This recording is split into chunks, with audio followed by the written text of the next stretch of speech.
prepare to race onto the field. Everything is riding on this football game. So there's a special intensity, a special urgency. Here come the Volunteers. Wherever you listen throughout the world, it's football time in Tennessee.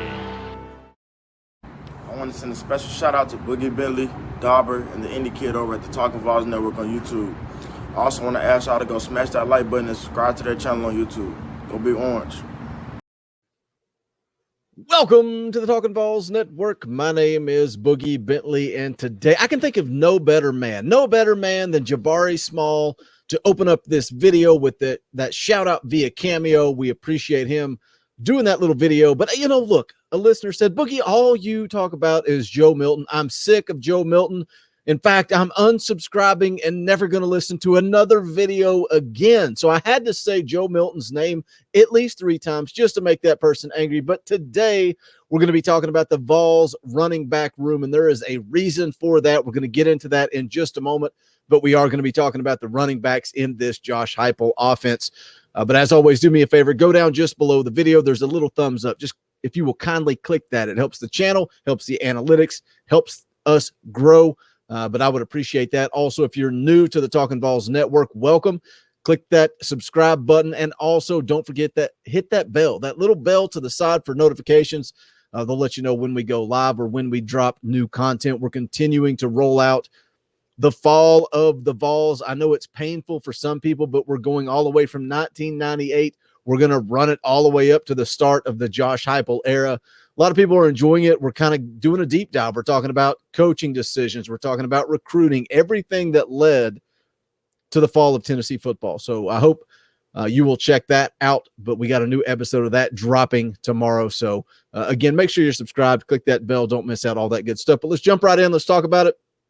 Again, we're talking about the running back room today, and that's because of this article that came out from utsports.com. Jabari Small named to Doak Walker Award preseason watch list. Now, there's tons of watch lists. They don't always necessarily mean something, but Jabari Small is filling a huge void this year. Obviously, Eric Gray, Ty Chandler into the transfer portal. But look, I'm excited about this running back room. There is a lot of talent in the running back room. But let's run down the article. Let's see what it says here. It says Tennessee sophomore running back Jabari Small was named to the 2021 Doak Walker Award preseason watch list as announced by the PwC SMU Athletic Forum on Wednesday. It says the Doak Walker Award is presented annually to the nation's top college running back, and Small was one of 13 players from the SEC to earn a spot on the preseason watch list. It goes on to say the Memphis native is expected to have a breakout sophomore season after a strong finish to his freshman campaign in 2020 and in an impressive spring. And that's the thing about Jabari Small last year, going back to 2020.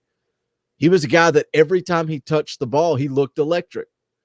But he was behind Eric Gray, who is very electric. Eric Gray, I expect him to do big things at Oklahoma. Eric Gray was a dynamic running back. So it was hard for Jabari Small as a freshman to earn his way onto the field. But the guy has talent. Every time he touched the ball last season, you know, we talked a lot about it on the post-game shows, how good he looked when he got an opportunity. Well, now he has a big-time opportunity, huge opportunity as the first-string running back for Tennessee. Goes on to say that Small saw action in all 10 games as a reserve last season and came on strong at the end of the year.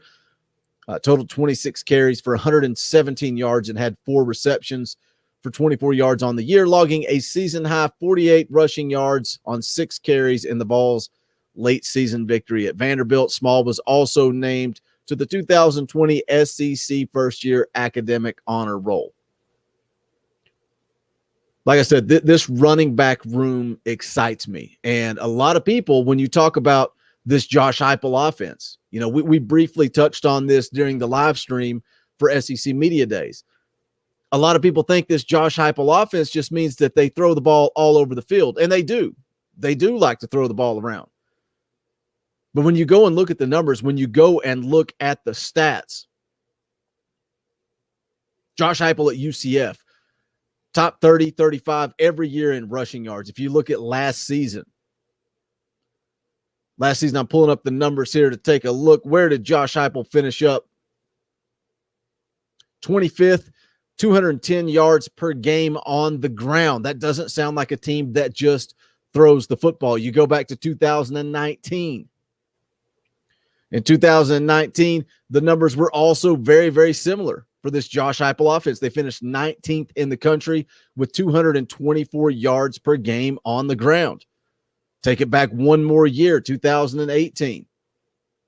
Again, this is a balanced UCF attack. That was their worst season, and they finished 33 in the country with 198.7 yards per game on the ground. So this Josh Heupel offense is a mixture. It's a balanced attack. And he touched on that some. He touched on that some during SEC media days. They want to mix it up, keep you honest, run the football. Jabari Small is going to have an opportunity to do that. But not only are they going to run the football, but Jabari Small is a perfect fit for Josh Heupel's offense. He's versatile. He can come out of the backfield. He's got good hands. He can be a receiver. He can run the ball. He runs downhill. I'm excited about not only Jabari Small, but this entire running back room. It says Small comes from a family pedigree of SEC players. His father, Eddie, played wide receiver at Ole Miss. His uncle, Tony Small, was an all-SEC wide receiver for Georgia.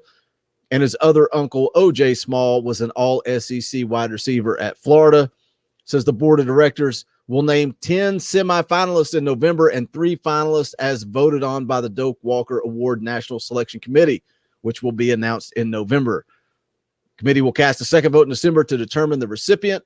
National Selection Committee consists of past recipients, former NFL All-Pro and college All-American running backs, media members, and selected special representatives. I guess that counts us out. I guess Talkin' VAWLS is out. We're not media. We're just fans, just like you. Says the recipient of the 2020 Doak Walker Award will be announced live on the Home Depot College Football Awards. The award is named for SMU's 3-time All-American running back, Doak Walker. It is the only major collegiate award that requires all candidates to be in good academic standing and on schedule to graduate within 1 year of other students of the same classification. So that's the news. Jabari Small named to the Doak Walker Award preseason watch list. Again, just wanted to make a video, to say congratulations to him. I think he has a big opportunity in front of him, a huge opportunity in front of him. I think he's going to deliver. I have confidence in not only him, but the entire running back room. I've talked about it before. What's Tyon Evans going to look like? Tyon Evans came through the JUCO route expecting big things, a little banged up this spring, so we didn't get to hear a lot about him. Jalen Wright, a guy that got a lot of praise from this coaching staff, from media when practice was open and they could attend. A lot of high praise for Jalen Wright and his athletic ability. But he's a true freshman. Can he get the little things right? Can he figure out the pass protection aspect? That's something you see freshman running backs struggle with a lot. Another name everybody's talking about, that's D. Beckwith. 6'5". The roster comes out, it says 6'5", 227 pounds, an absolute bruiser. Can he get his pads down low enough to be a running back in the SEC? Big kid. I think the sky's the limit for him as well. What's Leonard Whitehead going to do? We talk about depth at the linebacker position. That's a kid that could easily make that transition to linebacker. And I was surprised that they didn't do that back during the spring, especially with the numbers as low as they were. So it'll be interesting to see what happens with him. But again, this running back, even with the loss of Eric Gray, even with the loss of Ty Chandler, this running back room looks good. Looks real good. I'm excited to see what Jabari Small can do. Leave me a comment. Drop me a comment down below. Let me know if you're glad that I'm not talking about Joe Milton today. I'm talking about Jabari Small in this Tennessee running back room. What do you think about Eric Gray, Ty Chandler being gone? Can Jabari Small fill that void? Can he fill the shoes of a dynamic Eric Gray? Because no matter what you say, yeah, the team went 3-7. You can say good riddance, whatever you want to say. Eric Gray is a talented running back. But leave me a comment. Let me know what you say. If you haven't done so yet, please smash that thumbs up on the way out the door. Also, you can pick up the official merchandise of the Talkin' VAWLS Network. Just go to bonfire.com/store/Talkin' VAWLS. The link to that will be in the description below. I'll also go in and drop it in the comment section. But any and all support is greatly appreciated. But that is going to wrap it up for this one. Again, make sure you're subscribed. Make sure you click that bell for notifications. We got a new episode of the Fall of the VAWLS dropping first thing in the morning, so tune in for that. But that's it. It's going to wrap it up for this one. This is the Talkin' VAWLS Network. My name is Boogie Bentley. Go Big Orange.